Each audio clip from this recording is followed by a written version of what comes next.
We've got lots of snow in north-central Kentucky.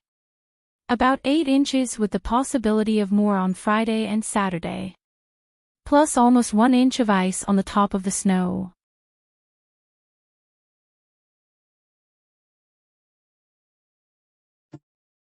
I tell you, in my 5 years of trucking, I've never seen anything like this. And I've been talking to all the truckers all the way down here because we've been stuck here for like 5 hours. People are just leaving their vehicles and they're like starting to just walk the fuck. Sorry, just to walk home. This is just the slickest ice. All ice. Nothing. It's all black ice, the whole entire thing. So I'm just parked here on the side of the road. There's just nowhere for us to go. I'm probably gonna have to sleep right here. I don't know what these poor people are going to do, but again, some people, they're just walking. So a lot of prayers to Kansas City, Missouri, because they are not doing well. This is hideous, and we got nothing but snow coming our way in the next hour or two. So this is going to get pretty bad for everybody stuck in their cars. Again, never seen anything this bad before. A lot of prayers tonight.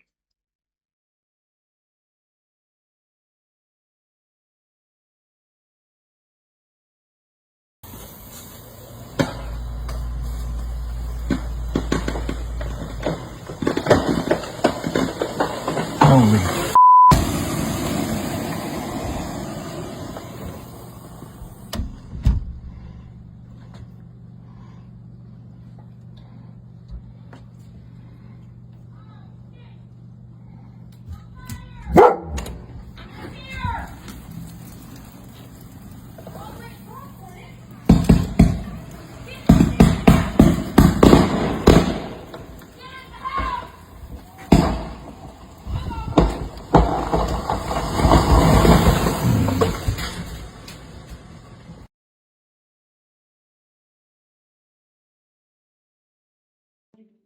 They tried to censor us. They tried to cancel us. We lost jobs. We lost friends. We lost family. We got called conspiracy theorists. But then we realized that we are not alone.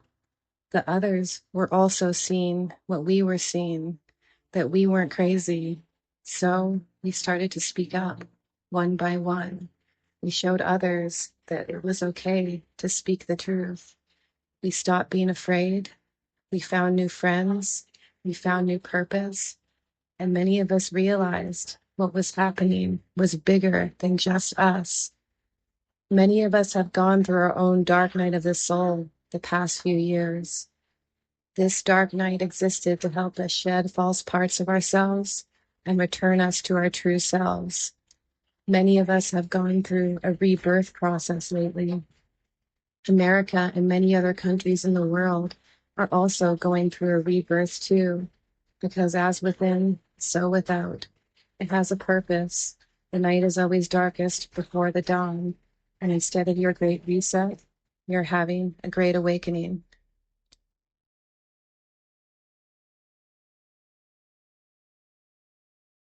Yes. What are the steps that need to be taken to fix the damages done to inflation? First and foremost, stop the overspending. Inflation, high taxes, deficits, high interest rates are all symptoms. The disease is overspending. When governments spend too much money, there's only 3 ways to get it. One is to raise your taxes, the other is to borrow, which means that they'll tax you more later on, and the third way is to print money. Now, printing money seems like a painless way to pay for things, but it's very simple. If you have 10 apples and $10 in the economy, it's a bucket apple. If you double the number of dollars in the economy to 20, you still only have 10 apples. You're not twice as rich, it's just that each apple costs twice as much. And that is a tax on the working people because it chews up the purchasing power of your paycheck, only to pay for excessive government spending, and it balloons the asset values of the billionaires. So it's a real transfer from the have-nots to the have-yots. Inflation is the worst and most immoral tax. It always results from government creating cash. Our government has created about $700 billion of cash in the last 3 years. So we used to have $1.8 trillion of bills, coins, and bank deposits. That was about 3-4 years ago. Now it's up to 2.5 trillion. So that's extra cash, but the economy has only grown by 4%. So the real things in the economy have only grown by 4%. The cash has grown by 40. So the money supply is growing 10 times faster than the stuff money buys, which creates a bidding war, and that's what's driving up inflation. We have to cap government spending with a dollar-for-dollar law that requires my ministers find $1 of savings for every new dollar of spending, so that they go into their departments, find the waste and mismanagement. They want to spend more here, they have to spend less there, or get a bargain here and there to bring both under budget. Then and only then will we stop the money printing, borrowing, and overtaxation and wrestle inflation to the ground. Thank you.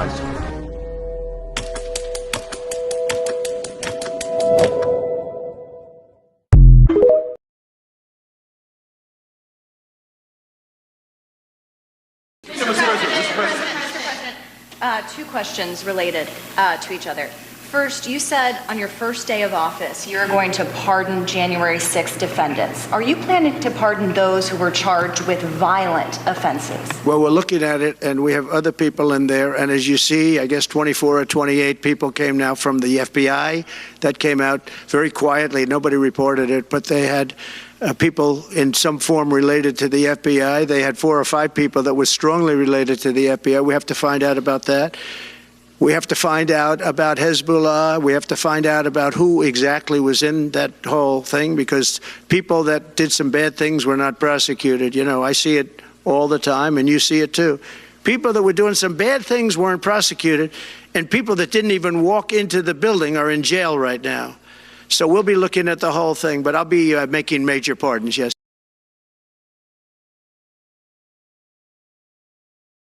Breaking news here in batshit bonkers Britain, where the head of the Metropolitan Police, Mark Rowley, has come over all unnecessary. He says he's going to start extraditing US citizens and charging them with hate speech crimes if they put hurty words on Twitter.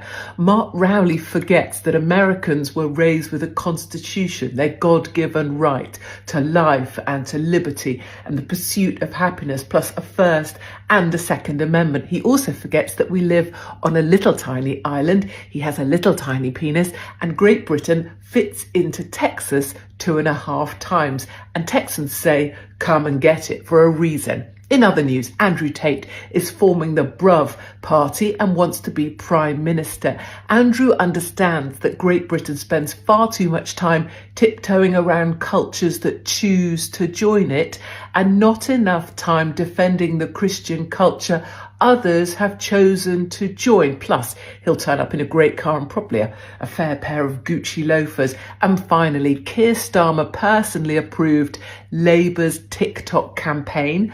The song track chosen to go with it features a gentleman called Montagem Coral, who talks about a naughty young girl who wants to sit on the singer's pot crazy and then possibly be punched in this at a time when Keir's defending majority Muslim grooming gangs. That's it.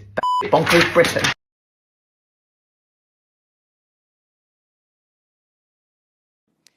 As we all know, that our U.S. tax system is a voluntary tax system, and we depend on people willing every year to sit down, fill out that form, and pay their appropriate amount of taxes.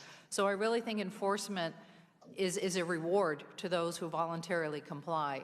And I think if the public does not see that the IRS is enforcing the laws, we're going to be at risk of losing people continuing to voluntarily comply.